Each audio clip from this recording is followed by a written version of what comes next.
Welcome to the Agility in Real Life podcast, Take 5 in Real Life. Now your hosts, Mike Studeman, Jeff Lee, and Pat Campbell. Hi, and welcome back to the Take 5 IRL podcast from Agility IRL. I'm Jeff Lee, a partner and one of your hosts. And I'm Pat Campbell, a partner and your co-host today. Hi, Jeff, from the Northern Redoubt of Agility IRL. Yeah, nice to see you joining from the cabin, Pat. Love to see you getting away and still doing a little bit of work here in a nice Minnesota summer. So our topic today, we were thinking, and this is timely for us because we were working with the clients on this who's interested in scaling. And they're kicking the tires on it, weren't exactly sure what framework to go with. There are a lot of them out there. What are your thoughts, Pat? How does somebody go along choosing a framework, or do they have to? Yeah, Jeff, that's kind of an eternal question, and I've seen a lot of companies pick one, implement it, and then throw it out and pick another one. When in fact, you can probably pick, not probably, you can pick practices from multiple scaling frameworks and make them work for you. The key is, I think, picking a combination and sticking with it for a while as an experiment, initial experiment, and then based on the results after, a couple of iterations, maybe make some tweaks and changes. But I don't think you should be limited or feel yourself limited to a single scaling framework. Yeah, and to make this tangible for people, do you have any examples? What is a thing someone could pull from one of the frameworks and just bring it into what they do today?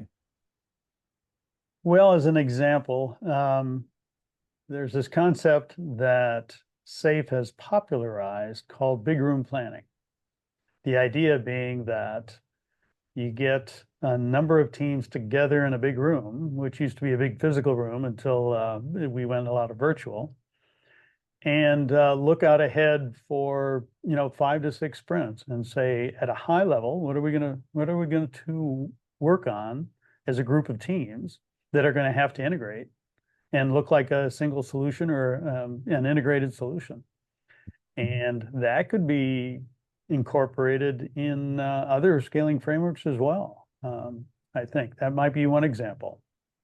Yeah, what I think about, you went with the planning example, right? So, organizations should be planning however you do it. One way that you can work on integrating when you're multiple teams working on the same product or working in conjunction with each other, one of the tricks is to make sure that your code is staying integrated all the time and you have a releasable product and you're not waiting to do some integration thing at the end.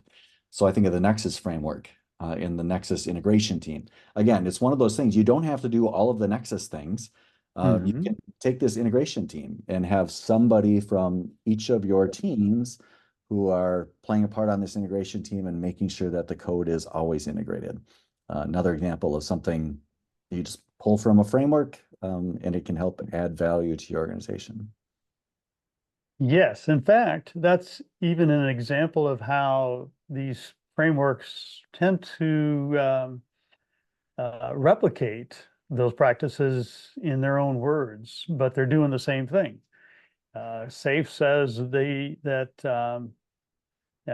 at the team level, they should integrate at the end of every sprint, but then after every sprint, those teams should integrate their code in order to demonstrate, again, viability and measure based on actual working solutions, not just paperwork. So Nexus and Scale talk about it in different words, but they're talking about the same thing. Yeah, very similar approach, a little bit different when you get into the weeds, the nuances, and I encourage people, if you're interested in that, to read more about it. One other thing that I often find that teams, especially when you just have like 2 or 3 teams that are working on the same product and you don't have to worry about the whole organization, but you're just getting a few teams coordinated, is taking the sprint planning from LESS, the large scale Scrum, and sprint planning 1 and sprint planning 2 to kind of divide up the work and then get into more detailed team level sprint planning. Won't get into the weeds on that right now, but again, that's one of those practices that I think can be really beneficial to pick and choose from. Yeah, and the key here is to understand where you're at and what you need, and then pick and choose based on that to address, what are the gaps.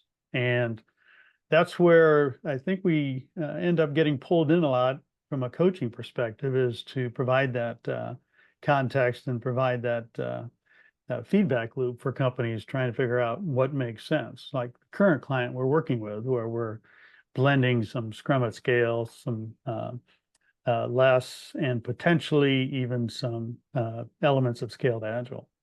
Yeah, yeah, absolutely. And the key thing here is as you scale, don't revert to waterfall, right? In your processes, in your funding, right? Keep thinking about, are we still being adaptive as an organization, right? And I'm intentionally using the word adaptive instead of agile, because agile means a lot of things to a lot of different people, right? But adaptive, it means the same thing in the English language, and you want to keep that. You don't want to lose that as you start to try to coordinate multiple teams together. Yes, Jeff, exactly. Take an empirical approach based on results and short feedback loops, as opposed to the defined frameworks of the past. Spot on. All right. Absolutely. Pat, any closing thoughts to wrap up this session? Probably the closing thought I would throw out is you're safe if you're not limited to safe in terms of thinking about scaling. How's that? Very good. And people, hopefully you caught the different capitalizations of the word safe in that. So thanks for joining us again in this hopefully very safe episode of the Take 5 IRL podcast. Bye for now, Jeff. Thank you for joining us on this episode of the Take 5 IRL podcast. If you like it, please go ahead and share it with someone, as well as like and subscribe on your favorite podcast platform. We are available on Apple Podcasts, Spotify, and YouTube. Also, leave us a comment or a suggestion for a future episode. Again, thanks for listening, and we look forward to you joining us next time on the Take 5 IRL podcast.